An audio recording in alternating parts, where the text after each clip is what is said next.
Test 3. You will hear a number of different recordings and you will have to answer questions on what you hear. There will be time for you to read the instructions and questions and you will have a chance to check your work. All the recordings will be played once only. The test is in 4 sections. At the end of the test, you will be given 10 minutes to transfer your answers to an answer sheet. Now turn to Section 1. Section 1. You will hear a conversation between a computer technician and a woman whose computer has crashed. First, you have some time to look at questions 1 to 4. Pause the recording for 30 seconds. You will see that there is an example that has been done for you. On this occasion only, the conversation relating to this will be played first. Hello. Tom's Computer Maintenance. How may I help you? Hello, I seem to have a problem with my computer. It's really inconvenient too because I've a deadline tomorrow I'm rushing to meet and suddenly the screen went blank. Blue. A blank blue screen. I don't know if you can do something about it. The answer is computer problem, so the reason for the phone call has been filled in for you. Now we shall begin. You should answer the questions as you listen because you will not hear the recording a second time. Listen carefully and answer questions 1 to 4. Hello. Tom's Computer Maintenance. How may I help you? Hello, I seem to have a problem with my computer. It's really inconvenient too because I've a deadline tomorrow I'm rushing to meet and suddenly the screen went blank. Blue. A blank blue screen. I don't know if you can do something about it. The dreaded blue screen. I think I can do something about it. It's my job after all. There are a few different scenarios, though, that could be going on with your computer. You've tried restarting it, right? Oh, yes. Nothing. And it's plugged in, not running on battery? Yes. Are you sure? Can you check again? OK. Yes, it's plugged in. OK. Can you give me a bit more information about what happened? The screen went blank. No, I mean, what activity were you doing when the problem occurred? Your computer was on, I presume. You were working, right? What did you do immediately before the blank screen appeared? Were you using the internet? Oh, yes, I was. Is it a virus? That seems likely. What antivirus software are you using? I'm not sure. Oh, how embarrassing. Never mind. I'll have to come and have a look at your computer. OK, that's great. Before you hear the rest of the conversation, you have some time to look at questions 5 to 10. Pause the recording for 30 seconds. Now listen and answer questions 5 to 10. All right, let's see. What about tomorrow morning about 10? Oh, no, that won't do, I'm afraid. I've got a very important project on the computer that absolutely must be finished and handed in by 9 a.m. tomorrow. By 10, it's too late, I'm afraid. Can't you come now? Well, I'm at a job at the moment and my wife and kids are expecting me home by 8 for dinner. Can you at least suggest someone else who can work? I know it's Sunday evening, but surely there's somebody. I mean, people have emergencies. I've been calling numbers in the phone book and you're the only one out of about 12 that even answered. Just a moment, don't panic. Where are you located? I'm in the Morningside area. Well, you're in luck. I have to pass your area on my way home anyway. Now, I should be finished here by 7:30, so what about around 7:45? Is that okay? Oh, that's great. Thank you. What's your address? 14 Branston Crescent, 2F3. That's BRANIST. Nope, sorry. BRANSTON Crescent. Oh, all right. And your name? Sandra Sarensen. That's Sarrencen. And the name on the buzzer? The same. All right, I'll be there shortly. Thanks. Can I ask you how much it's going to cost? Certainly. My call-out fee is £60, and that covers the first hour's work. And after that, the fee is £40 an hour. Oh, gosh. That's rather expensive. How long do you think it will take? If we're lucky, it will be fairly quick. Honestly, though, if it takes much more than half an hour, I'll have to finish it tomorrow morning, but I doubt that will happen. I hope not. Will you take a cheque, or do you prefer cash? A cheque is fine. OK, so I'll be waiting. OK, bye. That is the end of section 1. You now have half a minute to check your answers. Pause the recording for 30 seconds. Now turn to section 2.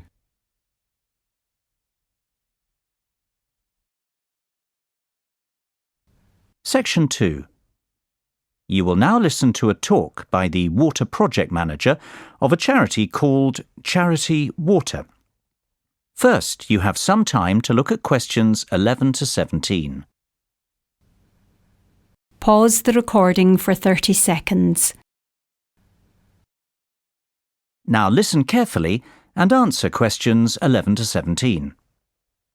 As Charity Water's Water Project Manager, I travel to some of the most desperate places on earth in search of clean water. And while the landscape changes, there's always one thing that remains the same. The women are always walking. Whether I'm in the mountains of Haiti in rural Liberia or the jungles of the Central African Republic, the women are always carrying water. To give you an idea of the work that Charity Water does, I'll tell you the story of one of these women. Driving down a bumpy road in the middle of northern Uganda, our truck suddenly swerves off the road and up over an embankment. We usually prefer to surprise communities by our arrival because it makes it easier to monitor how our water points are functioning, without hundreds of people watching. But once you visit a few communities in the neighbourhood, rumours of your presence spread like wildfire. We jump out of the truck and walk into a party. This is when I met Helen Apis. She told me about the new freshwater well in her village. I am happy now, Helen beamed. I have time to eat. My children can go to school, and I can even work in my garden, take a shower, and then come back for more water if I want. I am bathing so well. A few of the men chuckled to hear a woman talk about bathing, but all I noticed was Helen's glowing face, the fresh flowers in her hair, and the lovely green dress she wore for special occasions. Touching her forearm, I replied, "Well, you look great."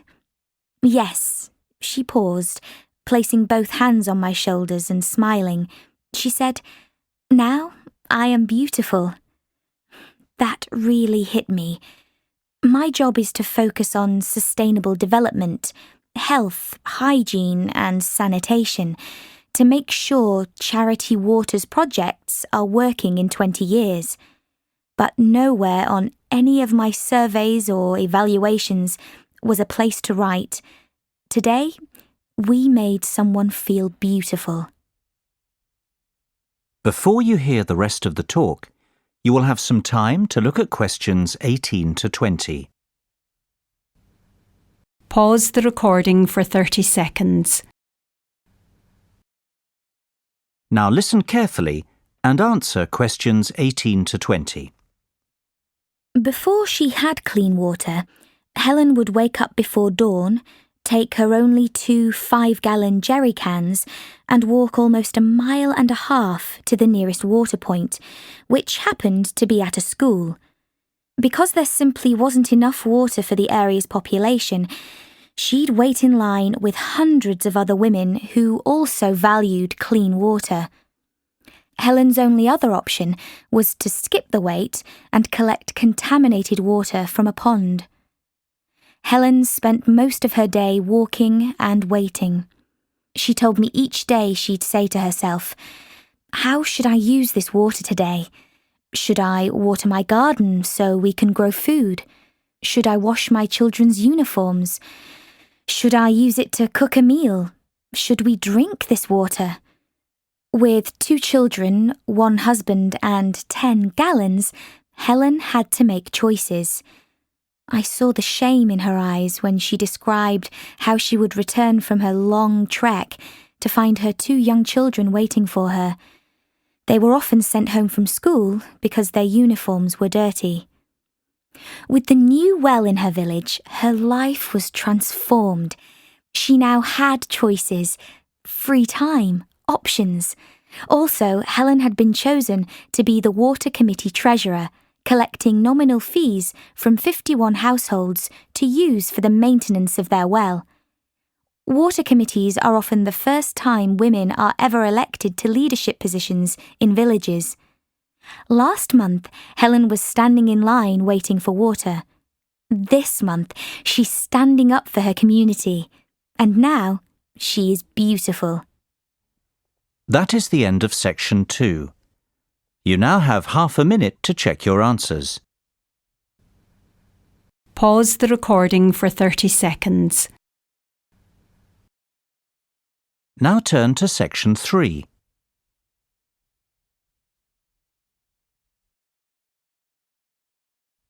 Section 3. You will hear a conversation between a student, Jessica, and Dr. Kitching, a university advisor. First, you have some time to look at questions 21 to 25. Pause the recording for 30 seconds. Now listen carefully and answer questions 21 to 25. Hello, Dr. Kitching. My name's Jessica. I work for the student newspaper. I called you last week to ask if I could interview you for an article about how to ask for references. Oh, yes, I remember. Come in, have a seat. Thank you. Do you have a few minutes now to do the interview? Yes, that's fine. Great. I got the idea to do this article because, well, everyone I know is rather puzzled about how to get references from professors when they need them for applications for jobs or postgraduate studies. And I thought since you're a professor and you've been working as a student advisor for many years also, what better person to ask? Yes, I have got some advice I can share on this topic. Where shall we begin? First of all, do you mind if I record our conversation? No, I don't mind. Thanks. Do you write many references yourself? Oh, yes, I certainly do. Let's see. It's variable, of course, but I'd say I average at least 50 per year. My goodness, that's nearly 5 per month. It's more than 1 per week. Yes, it's a lot. And of course, most of the requests are made in the spring or early summer, when students are starting to think seriously about where they'll be heading after they graduate in June. Do most professors do so many? Yes, it's part of the job. Of course, because I'm an advisor, students probably feel like I know them rather better than some professors, so I probably get a few more than I would otherwise. Before you hear the rest of the conversation, you have some time to look at questions 26 to 30. Pause the recording for 30 seconds. Now listen and answer questions 26 to 30. All right, so what do we students need to know in terms of asking for references or letters of recommendation? It's incredibly daunting, actually, particularly since we have such large classes. I'm not sure if my professors even know who I am. Yes, that's probably the biggest issue students face in getting references. You will invariably have to contact former professors, even if you have never spoken to them outside of class. Following on this, If I were giving a first-year student advice, I would say to make sure you've had contact with several professors outside of class so you won't be a stranger. All it takes is visiting during office hours, even if it's just to say, "Hello, I'm enjoying your lectures." But what if we didn't do that? Then you'll just have to contact your professor anyway. Make a telephone call, tell him or her who you are and what classes you attended, this sort of thing. Remember, for your professor, recalling an average student out of hundreds and hundreds isn't easy. So tell him or her what course you took and what semester and year it was. Include what grade you got and anything memorable. Perhaps you spilled your coffee. Though at the time it wasn't funny, it might be enough for Professor Brown to remember you and it won't shed any negative light on you. It was an accident. Or perhaps, although you never spoke outside of class, you went up and asked a question that was a great one. Any information you can give to identify yourself is going to help you out. Should I visit Professor Brown in person? Yes, that would be ideal. I would suggest giving the information first over the phone, then follow up by emailing it to your professor. During the phone conversation, ask if you could meet briefly. This will be both a physical reminder of who you are and also another chance to make a good impression.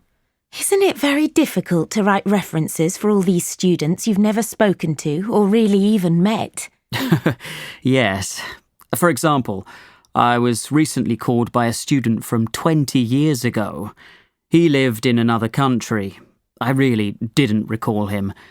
He told me a little about himself, and I looked back at his records. I told him that all I could do was verify that he was in my class, that he showed up for all the classes, and that he received a 3.4 in my class. Sometimes I'm very surprised that students who did very poorly in my class ask me for a reference. What do you do in that case? Give a poor reference?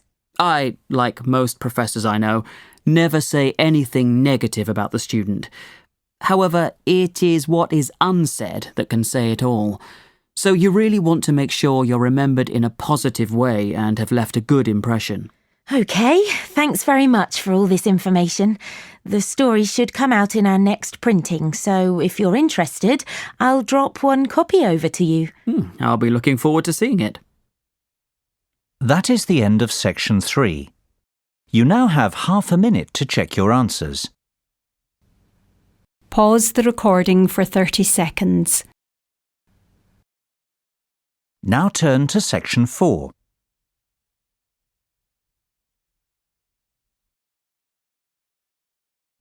Section 4. You will hear a lecture about the behaviour of primates, the group of animals that includes monkeys and humans. First, you have some time to look at questions 31 to 40. Pause the recording for 1 minute. Now listen carefully and answer questions 31 to 40. Good morning. Today's lecture will be about primate behaviour. Up until now, I've talked mostly about physical features, how they apply to living primates, how we use them for classification, how they apply to the fossil record. But human evolution isn't simply about how we've changed physically over the last 70 million years. It's also about how our behaviour has changed.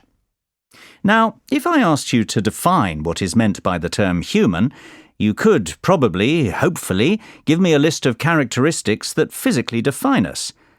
But at a philosophical level, I would hope that what you'd be really proud of is not that we normally walk on 2 legs, but that we can reason and imagine. Descartes put it succinctly, "I think, therefore I am," although admittedly not quite in this context. This lecture isn't about human behaviour per se, but about primate behaviour in general, and animal behaviour too, since just as we can use the physical characteristics of living primates to give us clues and insights into the physical characteristics of human ancestors, so we hope that the behaviours of non-human primates will be similarly enlightening for the behaviour of our ancestors. To begin, let's talk a bit about primate cognitive abilities. I don't want to mention a lot of different behaviours without first mentioning cognition. Cognition is the amount of thought that goes into a behaviour. There is a world of difference between an animal hitting a nut with a rock and cracking it by accident, and an animal thinking to itself, "I can't bite into this nut. I know, I need something to use as a hammer to crack it." However, it can be very difficult coming up with experiments to differentiate these two. We can easily test mental skills, such as recall and discrimination, using methods such as the Wisconsin General Test Apparatus and various training experiments. But it's much harder to work out the degree of thought required. This is still a big problem in evaluating the status of great apes. Just how nearly sentient are they? Sentient, for those of you who don't remember, means there is the presence of conscious thought. There are various behaviours that could be seen to support the presence of conscious thought in primates. Various sorts of altruism, or helping others without directly benefiting, can be found in certain great apes. The animals team up to achieve various goals, for example, hunting in chimps. This would seem to require a degree of cognition. Another feature that has come to light recently is Machiavellian intelligence.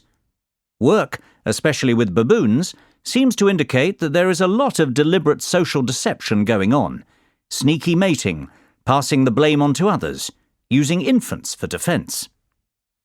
At first glance, this seems very complicated behaviourally, but again, it can just about be explained in a fairly minimally cognitive way. Highly trained chimps, such as the signing chimp, Washoe, and the computer-aided communication of Kanzi, also indicate a high level of intelligence. An interesting fact is that these language-trained chimps do much better in the standardized intelligence tests too, indicating that we probably underestimate primate intelligence in our traditional experiments. It seems that primates are not all that interested in the colour of pencils. They want to know the latest gossip about their friends. Sound familiar? And of course, cognition and intelligence in primates is a thorny problem, with deep moral and political ramifications. That is the end of section 4. You now have half a minute to check your answers. Pause the recording for 30 seconds. That is the end of the listening test. In the IELTS test, you would now have 10 minutes to transfer your answers to the listening answer sheet.